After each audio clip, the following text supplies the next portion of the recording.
provider. Amen? Palakpakan natin sa ito. Sabi mo, para.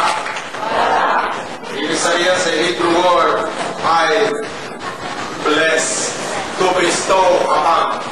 Kaya pag sinabi ng Diyos, I will bless you, meron kasamang pagpapala. Amen.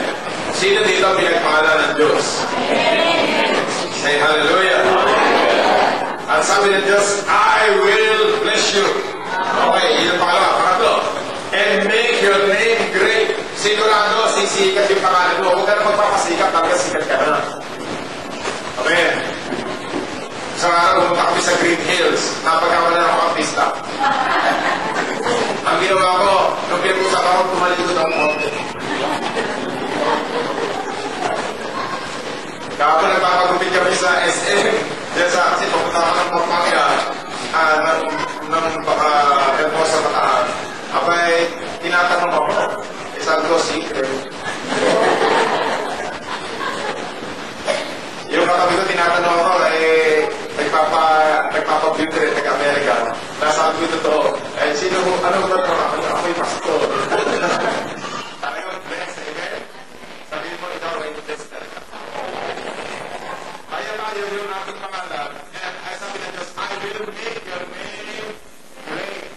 Kaya tila niyo ang mga Abraham, Moses, kilala ng mga bata. Pag kinantayo pa, Abraham, Asmin, any children, kilala. Ngayon, yung pangalan namin dati, pinunan na ng Diyos, pinalitan ay bago. Kung ikaw ay nabuhan kayo, bago din pangalan mo sa harap ng Diyos. Ang pangalan mo, nilagyan na ng Diyos ng magandang pangalan, ano yung day. Amen. Dati kapag nakikita ng bahay mo, ikaw, na dati hindi ka mabuhalag eh, tinatakbuhan ka na. Ngayon kapag nakikita ka piling, nagiging sa'yo. Malayo ka lang, doon ka na. Bakit? Preske! Ang nakita ko sa mundo, kapag ikaw ay may tato, may dating. Tama ba yan? Kahit sa mga sa buhay, ako ay galing ng Amerika. Ang mga Pilipino, napakaraming umuwi nila. Sino dito dahil sa tuto sa kanya? Wala. I think. Ang mga kasabay ko, puro oldies. Mga senior citizen. Ang sinakapa Philippine Airlines. Tinanong ko sa, Lola, ba't kayo uwi sa Pasko? Alam mo ako. Ayaw ako umuwi. Gusto ko makita yung mga ako ko, mga nakito.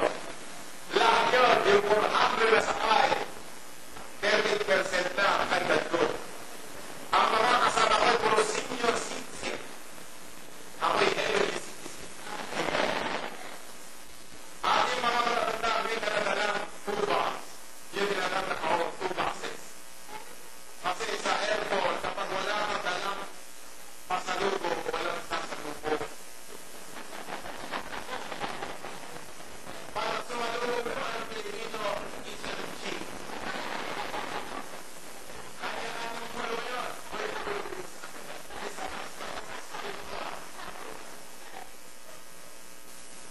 Ginagawa ko, ako nasa aeroplano, naglalakad kasi, 14 hours and bumababa pa sa buwan. Ginagawa ko, tumakayo ako, kailangan ko kumain kasi lalaki pa ako pagka na-steady ka to. Sabi ko, Lola, ilan taon na kayo? I am 86. Kayo po, 84. Sila nakakapuntahan. Pagka kinuwento ako, panahon pa ng kapon. At minsan iba, kasi tila pa siya. Sabi ko, Lola, ako matutulog ako. Sige ako, para lumaki ka pa. Ang mga Pilipino, kaya pala pag-video, ang mga Pilipino, kaya pupunta dito, may dala-dalang mga pagpapasa.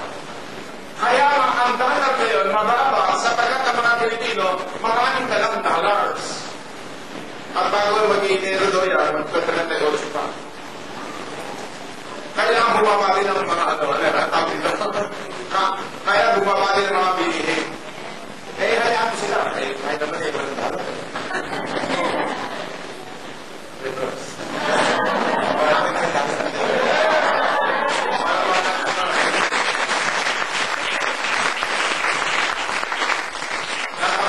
masarap share yung mga oldies. Yung mga nag-iindas na. Ako share ako, kami-kamila. Sinishare ako sa hindi ako nahiya.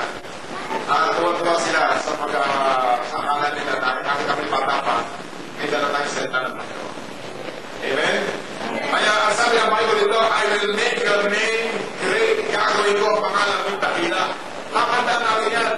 Isaiah 46 verse 4, kahit pumuti ang iyong buhok, hindi kita mapabayaan. Akalbayin ka, sabi ng Panginoon. Amen? Hindi ba hindi na pumuti ang buhok, mawala ng puti. May kulay na. Ito, verse 3, dito ko bibigyan ng puto. And I will bless them, verse 2. And thou shall be a blessing. Ito, gusto kong bigyan ng 3. Pagkatapos tayo i-bless ng Lord, ang gusto na Diyos mas mataas na huli ng kanyang panalangin sa tao, you shall be a blessing. Ikaw dapat maging daluyan ng pagpapala. Ang prayer nyo sa lahat ng dumadalo sa Jesus Christ and Deliverer for Gospel Church nationwide, sa buong mundo, maging billionaire lang. Ako mahina. Tatandaan natin tayo by faith. Amen? At kailangan ipahin natin yung ating isip, yung ating lingwahe, pati lifestyle. Doon ako'y pumunta sa Amerika nitong October 21. Pag pumunta kayo sa Amerika, una yung nakikita doon, mararamdaman ang daming nag-i-English na tao. Bakit kaya ano? Isang pastor ng English na sabi ng Amerikano, what's up, man? Sabi ng pastor, up, down, up. Go and down! E bakit siya punta sa Amerika? Ayaw kaya pastor.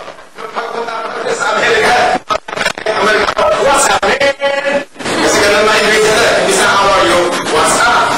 Akala ng pastor bago siya sa tanong, tumingin ko sa taas.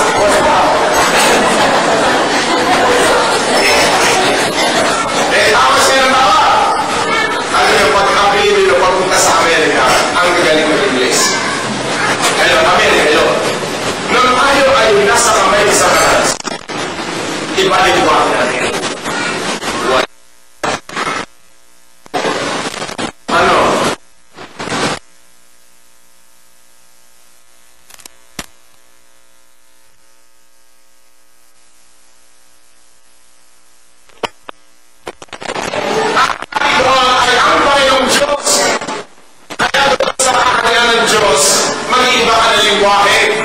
Ang lingwahe mo ngayon, ano? What's up, man?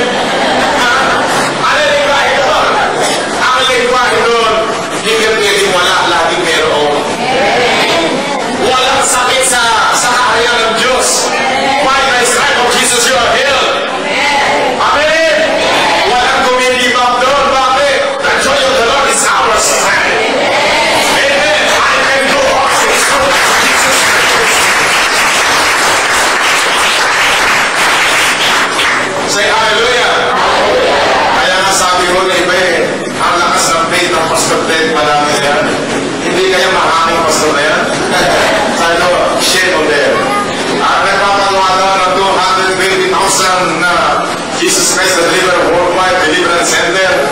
Para kapatid, sa December 27, nakakapit ang bahay na tayo. In 1 year time, magagawa na yung sisimulan na ang pinakamalaking church sa Luman. Fully air condition, nakasalamin. Hallelujah. Amen. Bakit? The just shall live by faith, not by feeling, not by sight, but God is our provider. As long as you have faith, it shall come to pass. Amen. Dati-dati ko, sinasabi ko lang, pag nakakakita ko na aeroplano, sasakay ako sa'yo. Sabi na yun, oo.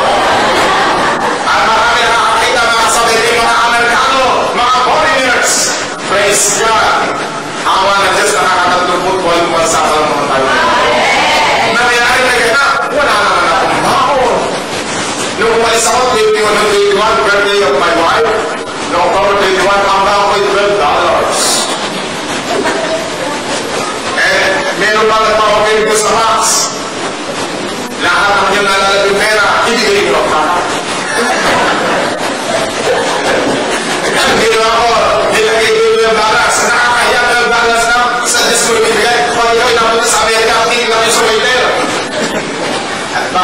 Freeway there.